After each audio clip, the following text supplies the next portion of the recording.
A local leader running to replace Senator Bill Carrico to represent Southwest Virginia in Richmond is criticizing the Republican nomination process. Welcome into News Channel 11 at 5:30. I'm Sarah Diamond. And I'm Josh Smith. Again, good evening. Just yesterday, Ken Heath announced that he's running as an independent for this reason, instead of challenging Republican delegate Todd Pillion. News Channel 11's Jackie DeFusco asked Heath why he thinks this decades-old process for choosing a Republican candidate in Southwest Virginia is undemocratic.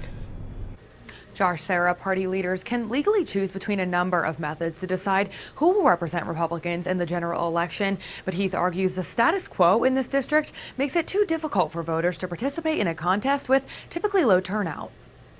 Lifelong Republican Ken Heath is now running as an independent, hoping to represent Southwest Virginia in Richmond.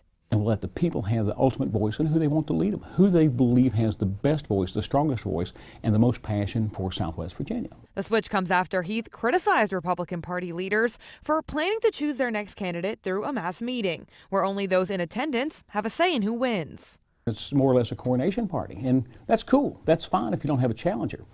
But to be able to give everybody a voice and a chance, we wanted to open it up and have a bigger tent. We wanted to let more people participate in the process. The 40th district covers 7 counties and 1 city, meaning some voters would have to drive well over an hour to attend the meeting, originally planned for a weeknight in Gate City. You can actually get from Knoxville, Tennessee to Gate City quicker than you can some of the parts of the district.